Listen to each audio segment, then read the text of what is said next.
On Father's Day, my daughter sent me a gift box that was supposed to be a surprise. But my wife looked at it and whispered, "Don't open it," I asked. "Why can't you see?" I looked closer in frozen shock. 10 minutes later, the police arrived. You won't believe what was in the box.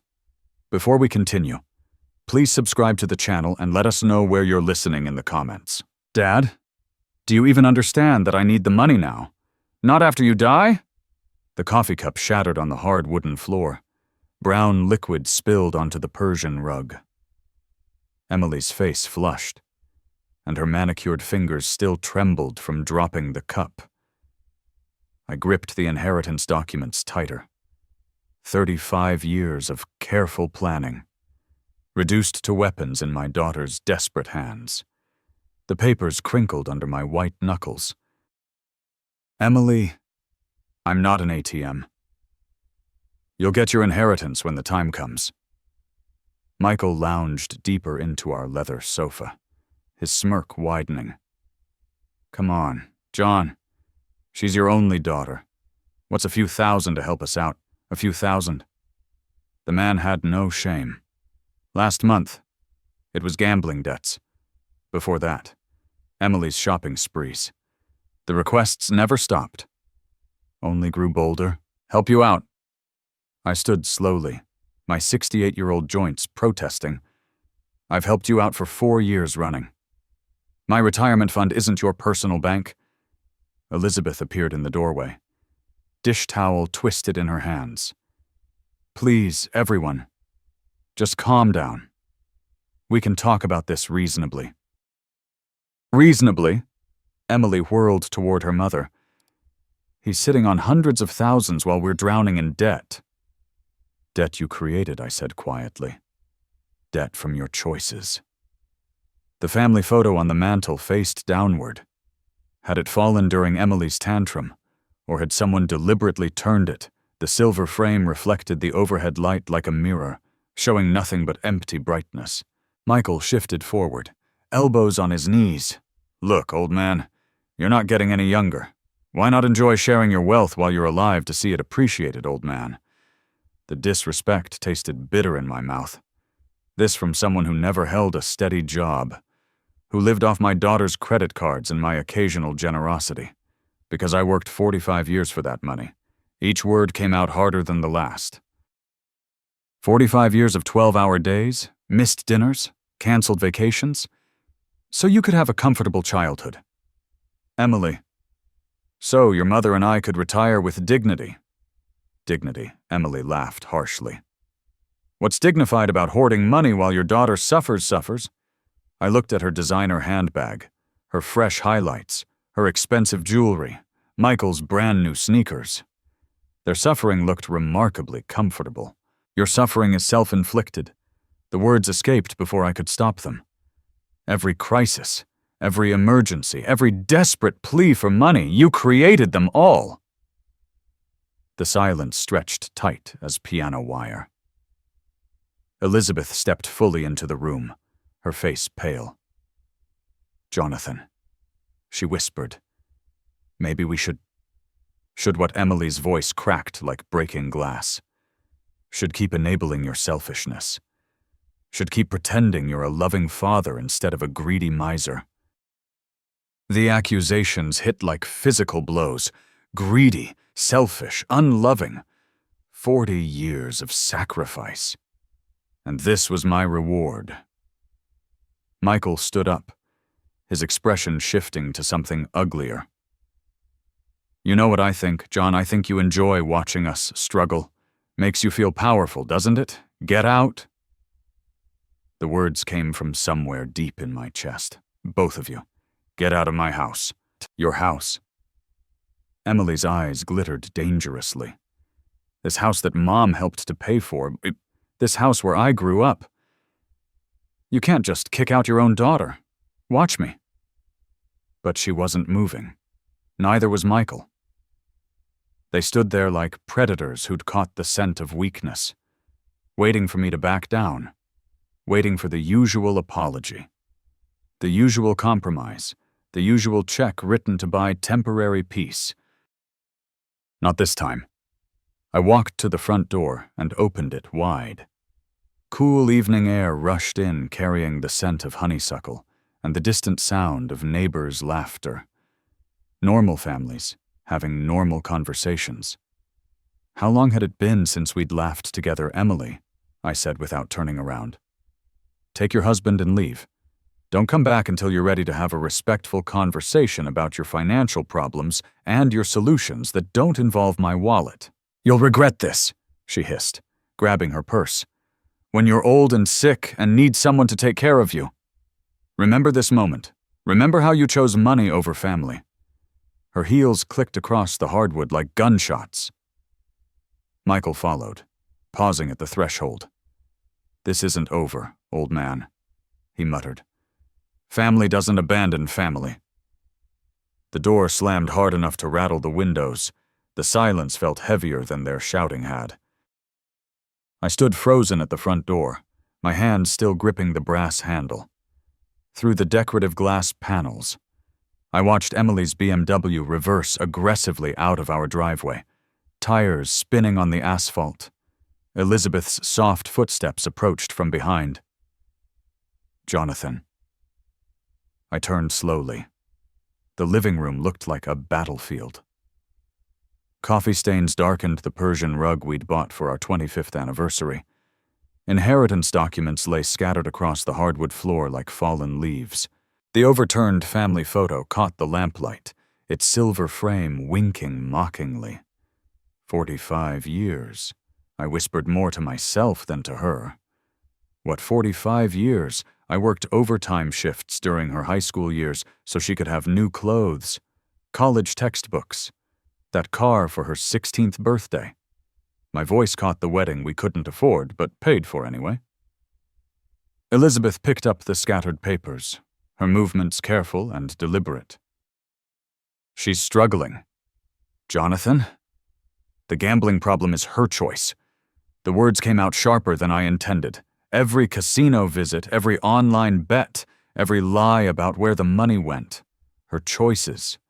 I walked to the mantel and righted the family photo. 5-year-old Emily smiled back at me, gap-toothed and innocent, sitting on my shoulders at the county fair.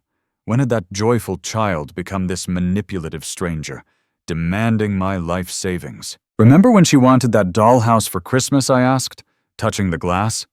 The one from the expensive toy store downtown. I worked double shifts for 2 months to afford it. Elizabeth's silence was answer enough.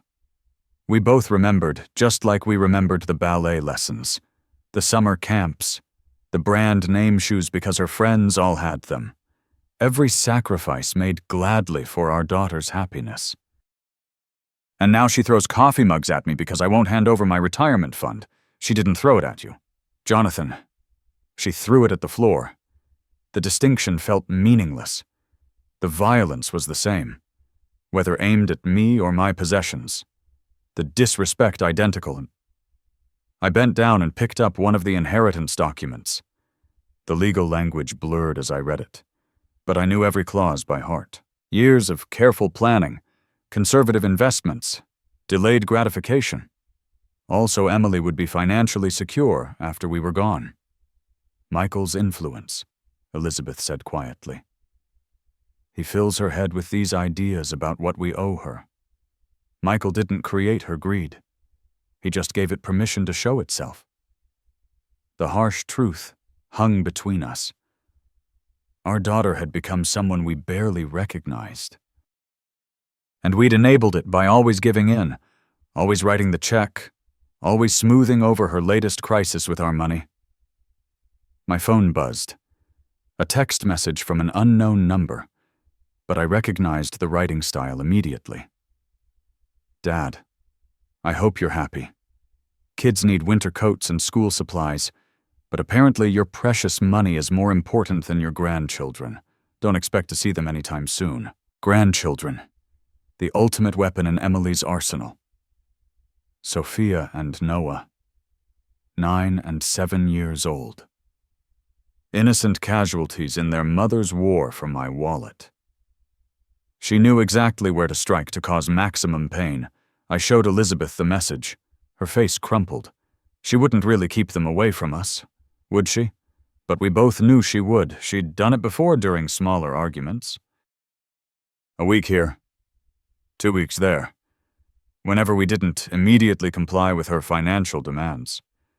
The children used as bargaining chips in her endless quest for money. Jonathan, maybe we should reconsider. No. The word came out like a gunshot. No more. I won't be held hostage by threats about the grandchildren. I won't teach Sophia and Noah that love can be bought, that family relationships are transactions. Elizabeth flinched at my vehemence. In 40 years of marriage, she'd rarely seen me this angry.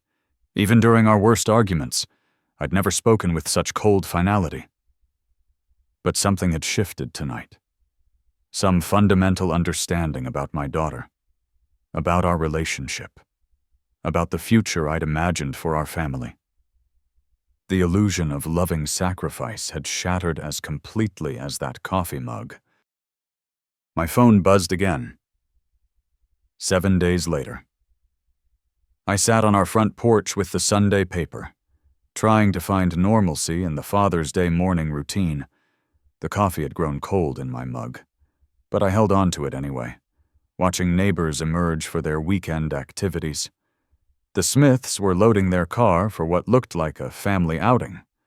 The Johnsons were working in their garden, their laughter carrying across the quiet suburban street in Dallas. Elizabeth moved around inside the kitchen, the soft clatter of breakfast dishes drifting through the open window. We'd spent the week in careful conversation, dancing around the Emily-shaped hole in our family dynamic. Neither of us had heard from her since that night. No calls, no texts, no surprise visits demanding money or reconciliation. The silence felt unnatural. In 4 years of financial crisis, Emily had never gone this long without contact. Usually by day 3, she'd be calling with apologies and smaller requests, testing the waters before launching into her next major plea for money. But this was different. The completeness of the silence felt deliberate, calculated, almost like the calm before a storm. Part of me felt relieved, part of me worried. The rumble of a delivery truck broke through my thoughts. I looked up from the sports section to see a brown UPS vehicle slowing in front of our house. Strange. We weren't expecting anything. And Sunday deliveries were rare unless someone paid extra for weekend service. The driver hopped out, consulted his handheld device, then grabbed a medium-sized box from the back. He approached with the professional efficiency of someone working holiday overtime. "Jonathan Hayes, that's me. Happy Father's Day," he said, offering the package in his electronic clipboard. "Someone must think highly of you to pay for Sunday delivery." I signed my name, studying the shipping label as he walked away. No return address visible, just generic shipping information. The box felt surprisingly light for its size, roughly the dimensions of a shoebox, but weighing maybe 2 pounds at most. "Who's that?" from Elizabeth called from the kitchen doorway, wiping her hands on a dish towel. No idea. I carried the package inside, setting it on the coffee table where inheritance documents had scattered just 7 days earlier. "No return address." She approached, her expression curious but cautious. Elizabeth had always been more suspicious of unexpected deliveries than I was. Too many years of hearing about package bombs and mail fraud on the evening news. "Maybe it's from the grandchildren," she suggested, but her tone lacked conviction.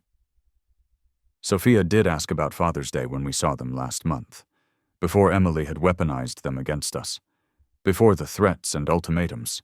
I pushed those thoughts away. Could be, I agreed, though something felt off. The timing seemed too convenient, too calculated, and Sophia wouldn't have paid for special Sunday delivery. Elizabeth leaned closer, examining the box with the methodical attention she brought to everything from grocery shopping to crossword puzzles. Her fingers traced the edges of the shipping label. "Jonathan," she said slowly. "Don't open it." Why, she pointed to something I'd missed entirely in my casual handling. "Can't you see the holes? They're for breathing, which means something alive is inside. My stomach dropped. Now that she'd pointed them out, I could see tiny punctures in the cardboard, barely visible unless you knew to look. Small, precise holes that someone had clearly made on purpose. Breathing holes, I repeated, my voice flat. Something's alive in there, Elizabeth confirmed, backing away from the coffee table. The question is what? We stood there in our living room, staring at the innocent-looking package as if it might suddenly sprout legs and run away. The morning sunlight streaming through our windows seemed less warm now, the suburban quiet more ominous. Who would send us something alive? Elizabeth whispered. But even as she asked the question, I felt a cold certainty settling in my chest. The timing, the anonymous sender, the Sunday delivery that ensured we'd be home and unsuspecting. This wasn't a gift. This was something else entirely. From inside the box came the faintest sound, a soft rustling that made us both freeze. The sound stopped as quickly as it had started, leaving us in tense silence.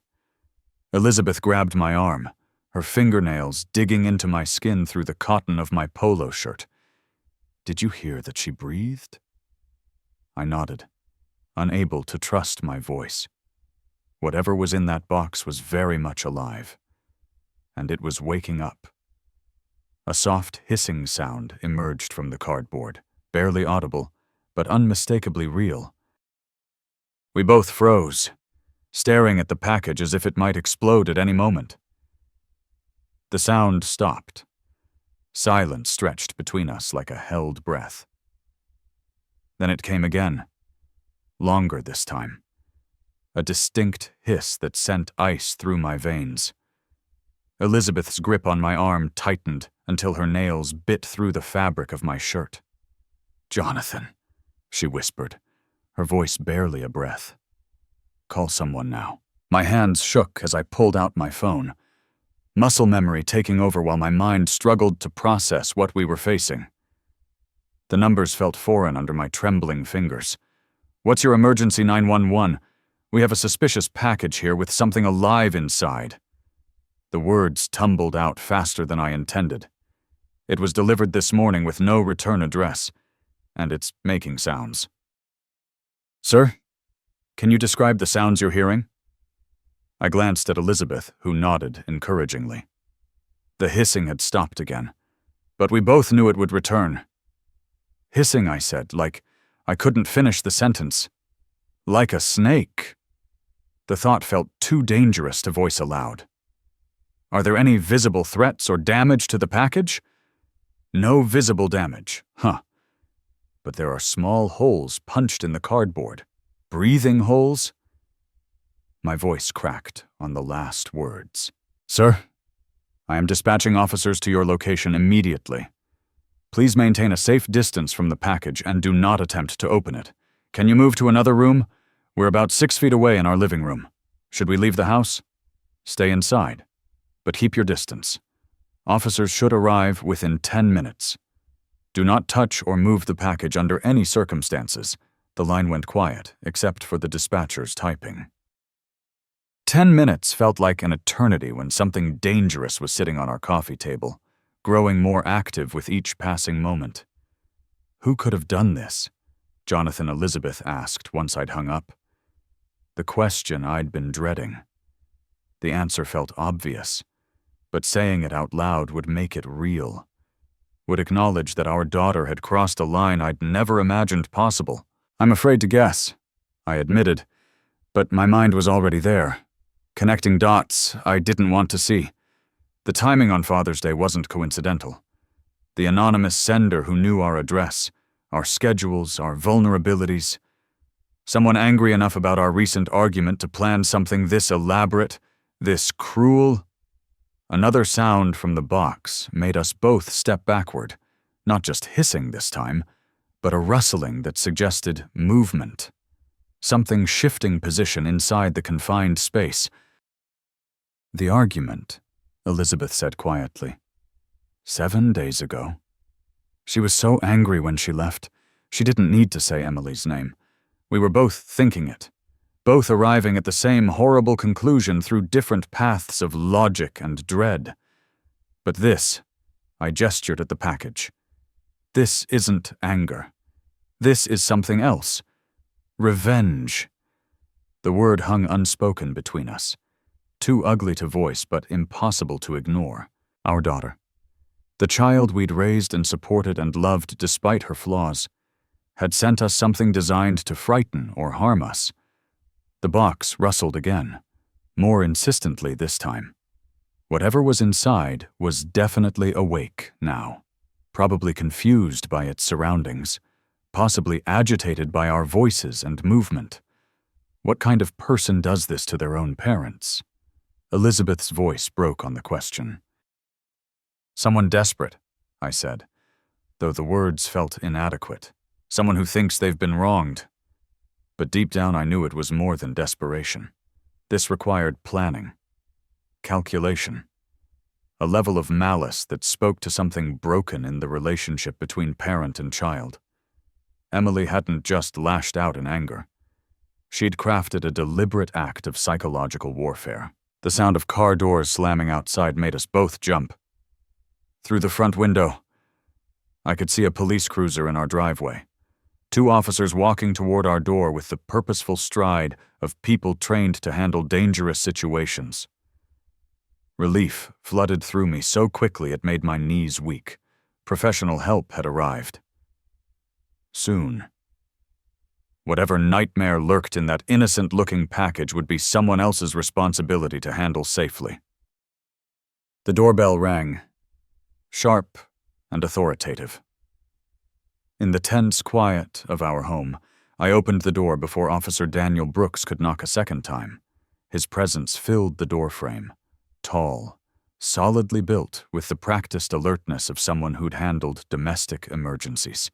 The nameplate on his uniform read, D. Brooks, Mr. Hayes. I'm Officer Brooks. We received your call about a suspicious package. Yes. Thank you for coming so quickly. I stepped aside to let him enter. It's in the living room. He wiped his boots on our welcome mat before crossing the threshold. Elizabeth appeared in the hallway, still wearing her apron, hands twisted nervously.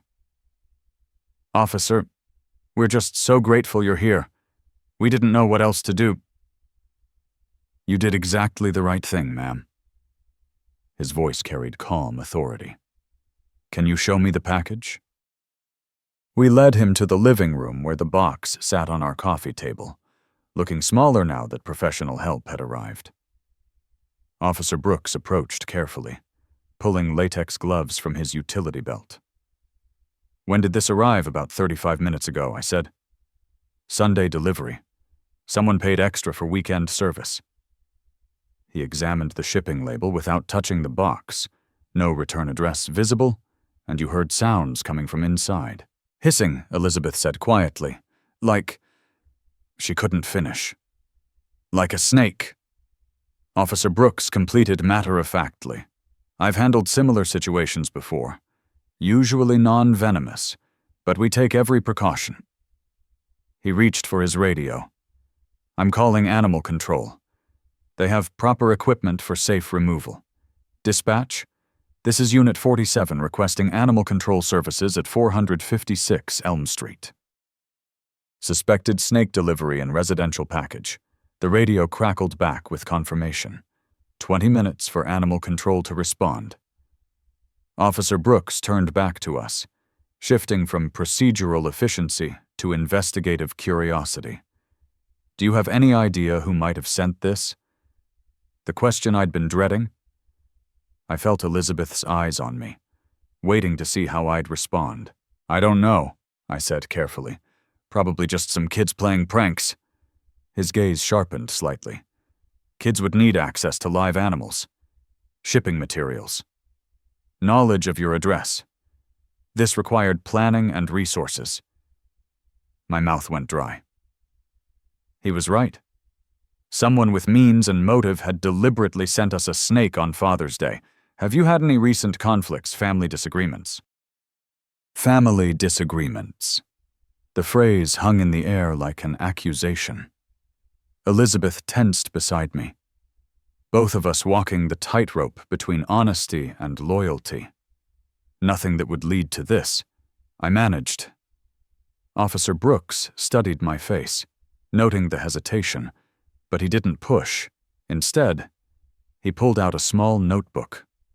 Any unusual charges on your credit cards recently? Pet stores, exotic animal suppliers. The question hit me like a physical blow. Pet stores? The memory crashed over me with terrible clarity. That charge I'd noticed on last month's statement. Emily used my credit card for emergencies. Exotic pets. Store $150. I'd assumed it was something for the grandchildren. Not a snake. Never a snake. Mr. Hayes, are you all right? I forced my expression back to neutral, though my heart hammered against my ribs. I'm fine. Just processing all this, but I wasn't fine. The puzzle pieces were falling into place with horrifying clarity. The timing, the knowledge of our routines, the access to my credit card, the deliberate cruelty of choosing Father's Day. My daughter had sent me a snake. Will you be filing a formal report? Officer Brooks asked. We can investigate the package origin, pursue charges if we identify the sender. I looked at Elizabeth, saw the same conflict behind her eyes. Part of me wanted justice, but the larger part, the part that had spent 36 years protecting Emily despite her flaws, couldn't turn her over to police. No, I said quietly. I don't want to make a mountain out of a molehill. If it's just a prank, filing charges seems excessive. Officer Brooks made a note, though his expression suggested he'd heard this response before. Family loyalty trumping justice, even when family members crossed dangerous lines. Another vehicle pulled into our driveway. Through the window, I could see a white van with Animal Control Services painted on the side. That'll be Chris Thompson, Officer Brooks said. Best wildlife specialist in the county. He'll have this resolved safely within the hour. But as I watched the animal control officer grab his equipment, I knew the real situation was just beginning. Chris Thompson from Animal Control worked with the methodical efficiency of someone who'd handled stranger situations than ours. Within 20 minutes, he'd safely extracted a 3-foot corn snake from the shipping box, confirmed it was non-venomous, and loaded it into a secure carrier for transport to a local reptile rescue. Beautiful specimen, he said, securing the carrier in his van. Someone paid good money for this one. Corn snakes make excellent pets when properly cared for. Shame someone used it for whatever this was. Officer Brooks shook hands with both of us before departing. Call if you remember anything else about possible senders. Mr. Hayes, even pranks like this can escalate if left unchecked. I nodded, maintaining the facade of cooperation while my mind churned with darker possibilities. Both vehicles disappeared down our quiet suburban street, leaving Elizabeth and me alone with the morning's aftermath. The living room felt different now, violated somehow, despite the professional cleanup. The coffee table bore faint water stains where Chris had disinfected the surface. The scattered inheritance documents had been restacked neatly, but their symbolic power had shifted. They were no longer tools of family planning, but evidence of the betrayal that had triggered this morning's events. Elizabeth busied herself in the kitchen, running water in the sink with unnecessary vigor, stress cleaning, her standard response to family crisis. I stood at the front window watching the Smiths return from their Father's Day outing, their car loaded with picnic gear and children's laughter. Normal families, normal Sunday mornings, normal fathers who didn't receive venomous surprises from their daughters. The credit card charge burned in my memory like a brand, exotic pets. Store $150 3 weeks ago, right after our argument about the inheritance. Perfect timing for planning revenge. My phone felt heavy in my hands as I scrolled to Emily's contact information. Her smiling photo looked back at me. A picture from Sophia's birthday party last year, before the financial demands had escalated, before the threats about grandchildren access, before this morning's snake delivery. "Are you really going to call her?" Elizabeth asked quietly from the kitchen doorway. "I need to know for certain. And if she admits it..." The question hung between us like a challenge. What would I do if my suspicions were confirmed? What action could a father take against a daughter who'd crossed such a fundamental line? I didn't have an answer yet. But I knew the conversation was necessary. The phone rang twice before she picked up. "Dad?" Emily's voice carried artificial brightness, the tone she used when she wanted something or was hiding something. "How's your Father's Day going?" My grip tightened on the phone. How's my Father's Day going if she was innocent? The question was natural. If she was guilty, it was cruel mockery. Interesting morning.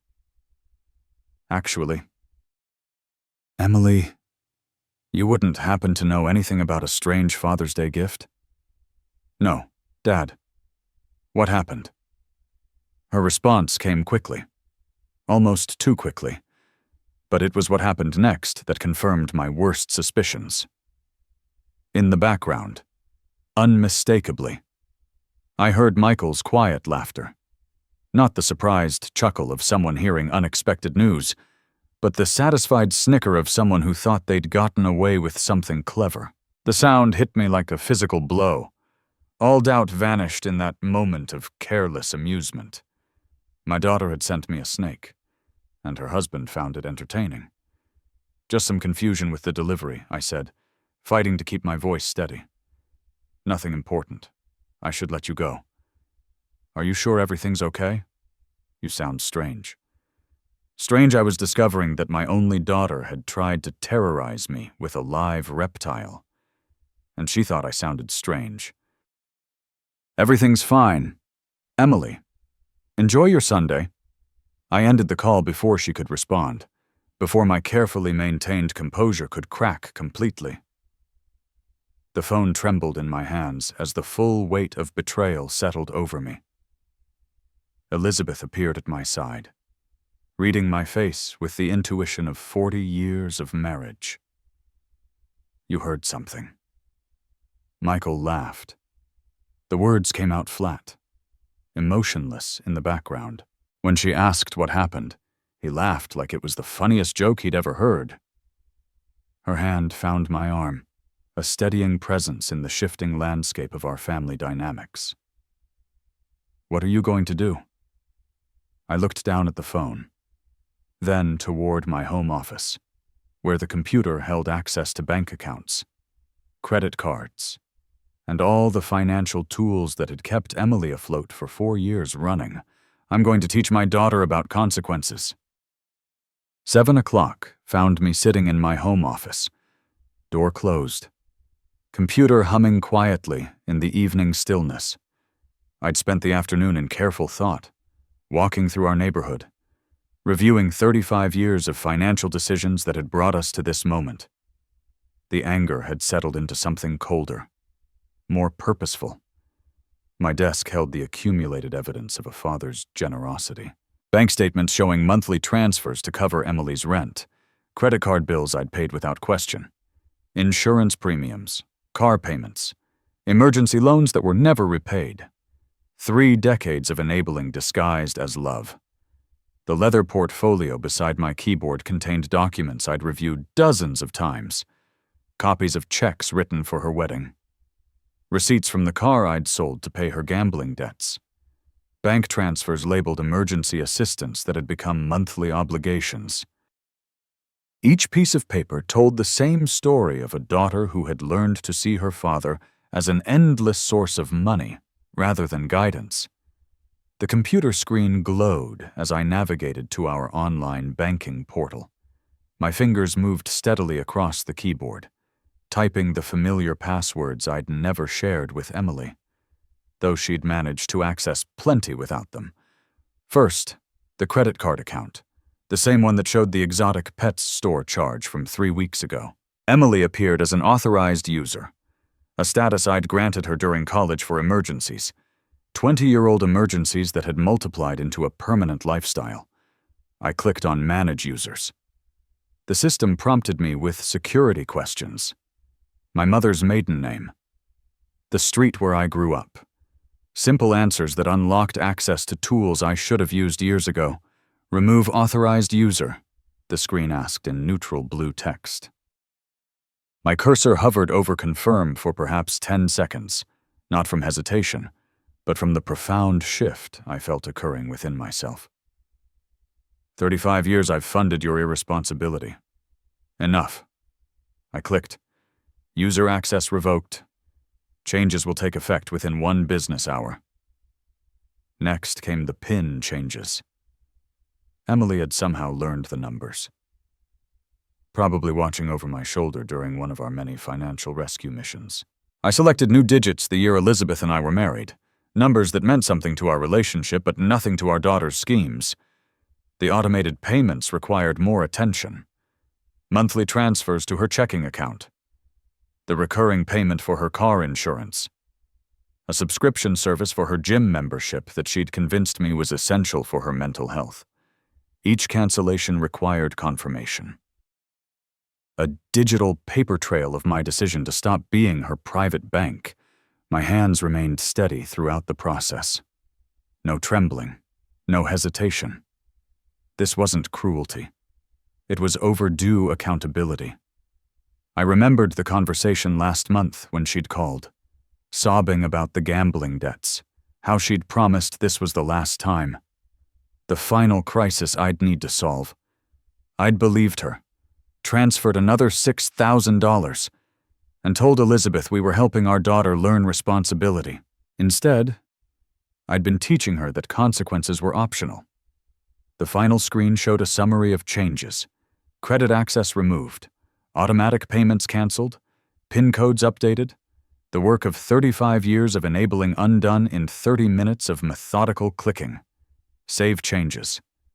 Outside my office window, the suburban evening continued its peaceful rhythm. The Smiths were grilling dinner in their backyard. Mrs. Wilson walked her small dog past our mailbox. Normal families living normal lives, probably not dealing with adult children who sent live snakes as Father's Day gifts. I clicked save. The confirmation appeared instantly. Account changes processed. Updated information will be available immediately. Leaning back in my leather desk chair, I felt something I hadn't experienced in years when it came to Emily. Control. Not the desperate, reactive scrambling to fix her latest crisis, but the calm authority of a parent who'd finally remembered that love sometimes requires saying no. Tomorrow morning, she would discover that her financial safety net had been removed. Her credit card would be declined. Her automatic payments would bounce. Her assumed access to my resources would simply end. For the first time in decades, the consequences of her choices would be entirely her own responsibility. The phone on my desk remained silent, but I knew that wouldn't last long. Morning arrived with unusual peace. I sat at our kitchen table with coffee in the newspaper, watching sunlight filter through Elizabeth's herb garden on the windowsill. For the first time in years, I felt no anxiety about potential financial emergencies, no dread of manipulative phone calls. Elizabeth moved quietly around the kitchen, refilling my coffee cup with the comfortable efficiency of 40 years of shared mornings. She'd asked no questions about my evening in the office, but her slight smile suggested she understood perfectly what I'd accomplished. The phone rang at 8:15. Emily's name appeared on the caller ID. Exactly as expected. I let it ring twice more before answering, using those extra seconds to center myself. Good morning. Emily? Dad. What have you done? My card isn't working. Her voice hit me like a physical assault, shrill with panic. I tried to buy groceries and it was declined. The automatic payment for my car insurance bounced. What is happening? I took a sip of coffee before responding. Emily, I know you sent me that Father's Day gift. The silence stretched for several heartbeats. When she spoke again, her voice had shifted from panic to defensive fury. You've lost your mind. How could you set me up like this? Set her up. Not what are you talking about or what Father's Day gift. The woman who had sent me a snake was now accusing me of setting traps. Her reaction told me everything I needed to know. I didn't do anything, I said calmly. I simply stopped paying for your irresponsibility. This is insane. You can't just cut me off without warning. I have bills, obligations, responsibilities. Responsibilities. I let the word hang between us. Like the responsibility to treat your parents with basic respect. Like the responsibility to handle your own finances instead of depending on mine. Elizabeth had stopped her morning routine to watch my face, reading my expressions for signs of stress. But I felt remarkably calm, almost detached from Emily's hysteria. Dad, please, you don't understand. Michael and I are struggling right now. The apartment rent is due and my car payment. Your car payment that I've been making for 2 years. Your apartment rent that comes out of my account every month. Perhaps it's time you understood what actual financial responsibility looks like. Fine. You want to play games? Her voice rose to a pitch that would have concerned me yesterday. Don't expect to see your grandchildren anytime soon. Sophia and Noah won't even remember you by the time. Emily, I cut her off with quiet firmness. Those threats stopped working yesterday morning. The phone went silent except for her rapid breathing. I could almost hear her recalibrating, searching for the manipulation tactic that had always worked before. I can't believe you're doing this to me, she whispered, switching to the victim voice that had opened my wallet countless times. I'm your daughter. I'm struggling. And instead of helping me, you're punishing me for something I didn't even do. Something she didn't even do. Still no direct denial. No confusion about what gift I'd referenced. Just the blanket deflection of someone who knew exactly what she'd done and was angry about facing consequences. Your struggle is not my responsibility. I said, your choices created your situation. Your choices sent that package. Your choices will determine what happens next. You're being ridiculous. One little prank and you completely lose your mind. One little prank. There it was. Not quite a confession, but close enough to confirm what her panicked overreaction had already revealed. She'd sent me a live snake as a little prank, and now expected me to continue funding her lifestyle. A prank involving a dangerous animal isn't little. Emily? And a father cutting off financial support after 35 years of enabling isn't losing his mind. It's finally finding it. Her voice turned arctic. This isn't over, old man. You think you can control me by controlling money? We'll see about that. The line went dead. I set the phone down gently and looked at Elizabeth, who had watched the entire conversation with growing admiration. The morning sunlight still streamed through her herbs. The coffee still tasted perfect. She's coming here? Elizabeth said quietly. I nodded. Probably with Michael. They'll want to continue this conversation in person. Are you ready for that? I thought about the question seriously. Was I ready for my daughter to arrive at our home with her unemployed husband, demanding access to money she'd never earned, threatening grandchildren she'd already weaponized? Yes, I said. I think I am. The sound of a car engine roaring into our driveway shattered the morning calm. Tires squealed against asphalt as the vehicle stopped abruptly, followed by the sharp slam of 2 car doors. Elizabeth and I exchanged a glance. We both knew who had arrived. Heavy footsteps marched across our front walkway with determined rhythm. The doorbell rang once, sharp and demanding, then immediately again when no one answered fast enough. I stood slowly, feeling remarkably calm despite the approaching storm. Stay here, I told Elizabeth quietly. No.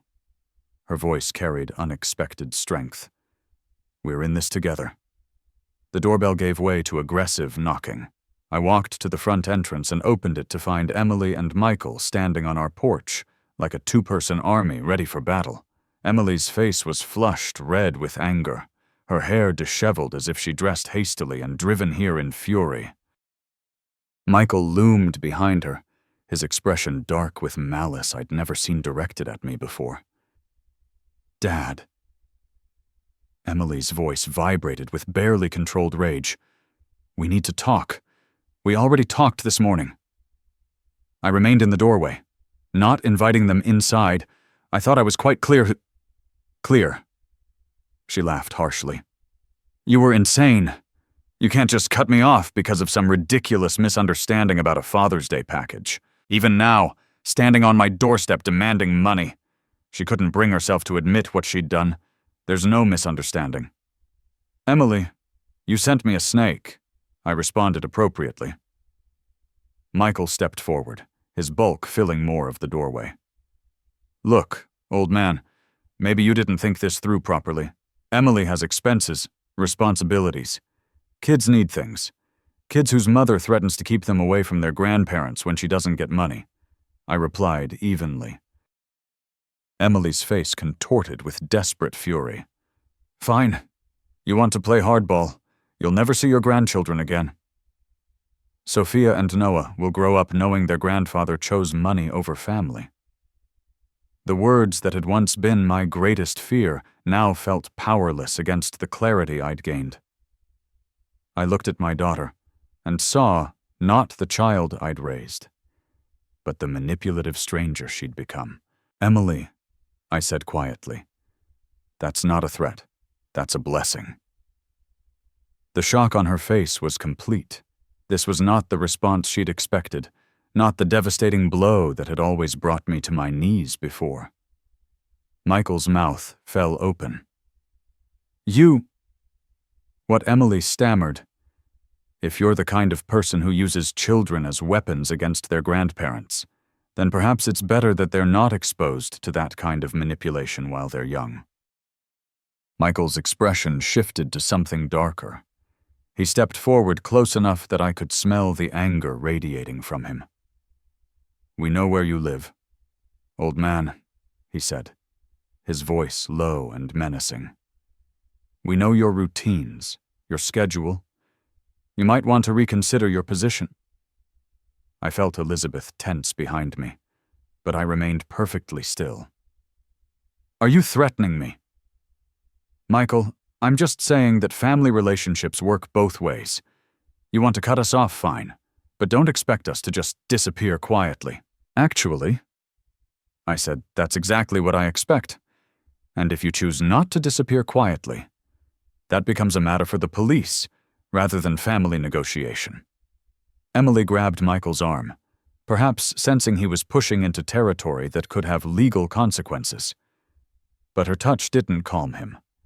It seemed to fuel his aggression. You think you're so smart, Michael continued. You think cutting off our money makes you powerful? There are other ways to get what we need. I'm sure there are. I agreed. Like getting jobs, for instance, novel concept. But people have been supporting themselves through employment for centuries. This isn't over, Emily hissed, her desperation transforming into pure venom. You'll regret treating us like this. Family doesn't abandon family, and there will be consequences. There already are consequences, I said. You're living them right now. They stared at me for a long moment, perhaps finally understanding that no amount of threats, guilt, or manipulation was going to restore their access to my resources. The man who had spent 35 years being their personal bank had simply closed. Without another word, Emily spun on her heel and stalked back to their car. Michael followed, but not before giving me one last menacing look. I watched them drive away, their car engine revving unnecessarily loud. Only when their tail lights disappeared did I close the front door and turn to Elizabeth. Her face was pale, but her eyes held something I hadn't seen in years. Pride, We're going to need legal advice, I said. Evening brought the quiet normalcy that had become precious in our house. Elizabeth and I sat at our kitchen table after dinner, the domestic routine providing comfort after the morning's chaos. She sipped chamomile tea while I nursed my second cup of coffee, both of us processing the day's events. The kitchen had always been our sanctuary for serious conversations. It was here we'd discussed buying the house, planned for retirement, talked through concerns about Emily's early struggles with money. Now it served as the place where we contemplated the complete breakdown of our family relationship. I keep thinking about when she was 8, Elizabeth said quietly. Remember the Mother's Day breakfast she made burned toast and orange juice with too much pulp? But she was so proud. I did remember Emily, in her pink pajamas, standing on a kitchen stool to reach the counter, determined to surprise us with breakfast in bed. The memory felt like it belonged to someone else's family now. She used to draw us pictures. I said, stick figures of our family holding hands. I kept them in my office desk drawer for years. I still have some in that memory box upstairs. Elizabeth's voice carried maternal grief. Jonathan, she's still our daughter despite everything that's happened today. The words I'd been expecting all day. Elizabeth's instinct to heal, to find middle ground, to somehow restore what had been broken. It was one of the qualities I'd fallen in love with. This unwavering belief that families could overcome anything. Liz, I said gently. She crossed a line. I have one more step to take. Her teacup paused halfway to her lips.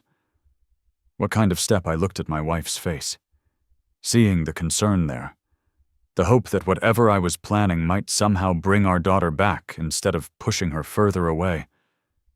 How could I explain that bringing her back was no longer the goal, something permanent? I said, something that ensures this morning's scene never happens again. You're talking about changing the will. It wasn't a question. Elizabeth knew me well enough to follow my thought process, to understand that legal protection was the only solution left. Among other things, yes. She was quiet for a long moment, wrestling with the implications. Changing our estate planning would be more than a financial decision. It would be a formal acknowledgement that our daughter was no longer trustworthy. The grandchildren, she said finally. Sophia and Noah. We'll be better off not learning that love can be purchased with money.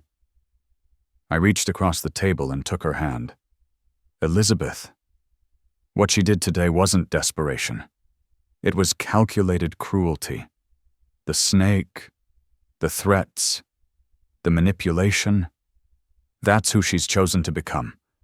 But if we cut her out completely, we protect ourselves from future abuse.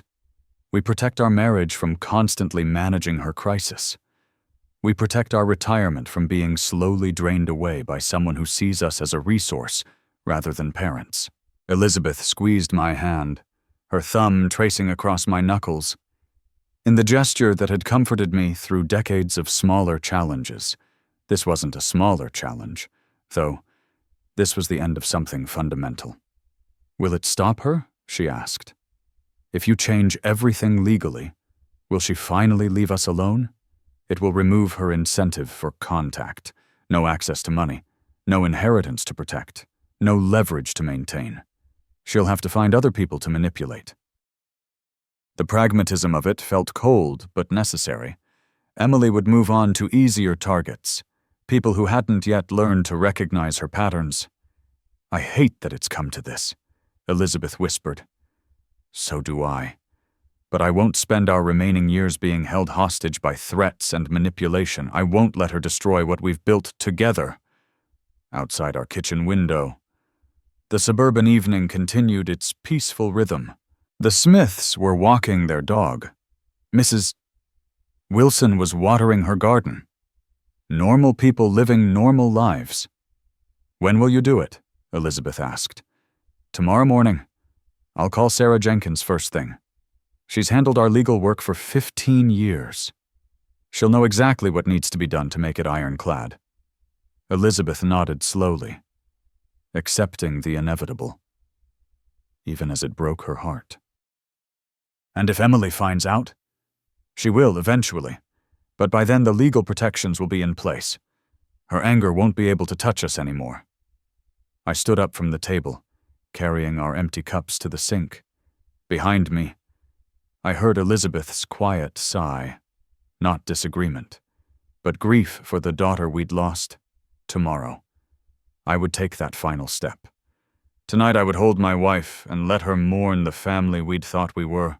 Sarah Jenkins's law office occupied the third floor of a granite building downtown, its walls lined with legal volumes that spoke of 15 years protecting families like ours.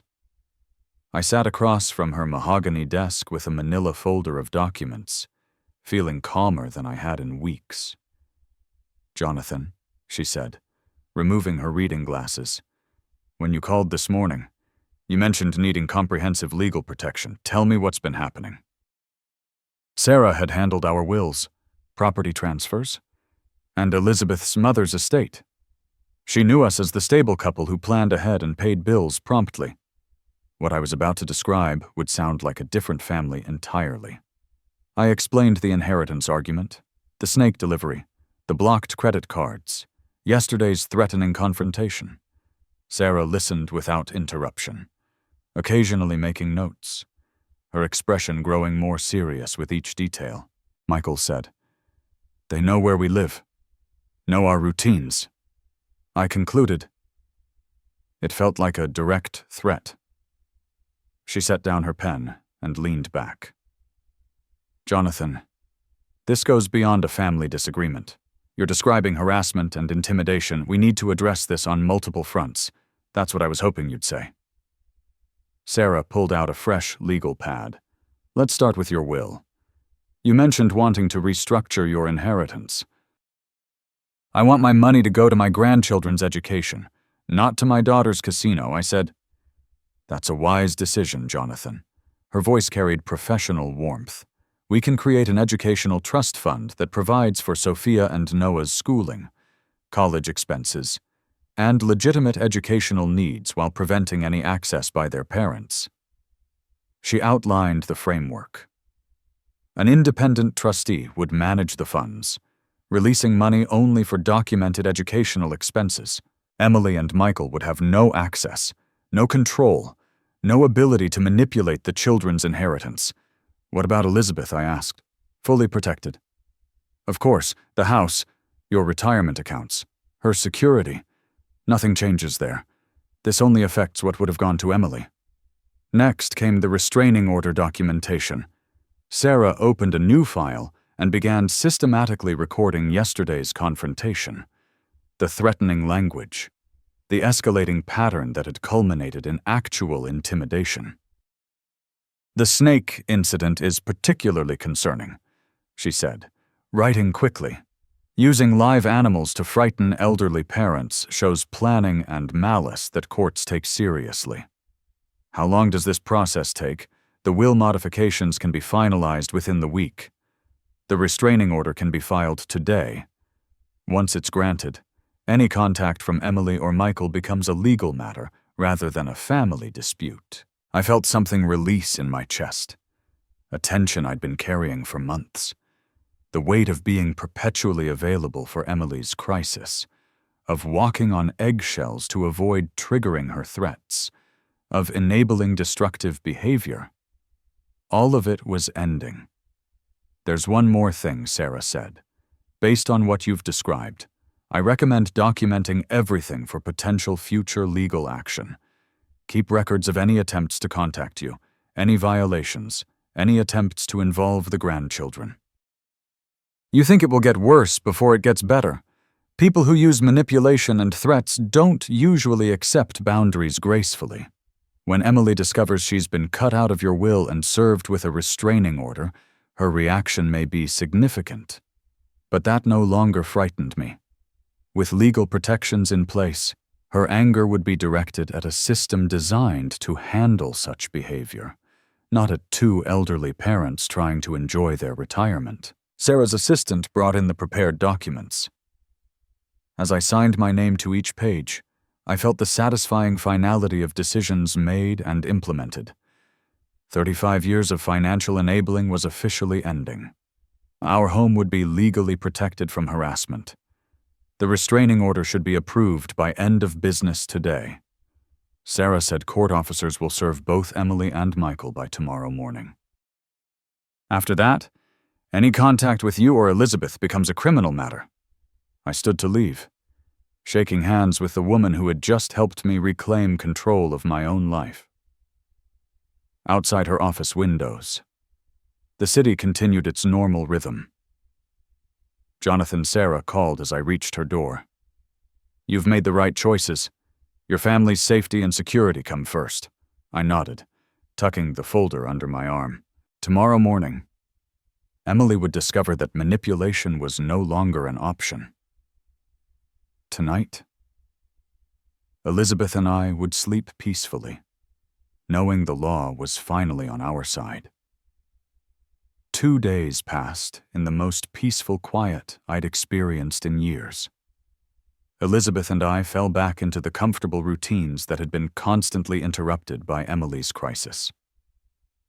Morning coffee without dreading phone calls, afternoon walks without checking for missed messages, evening dinners without discussing the latest financial emergency.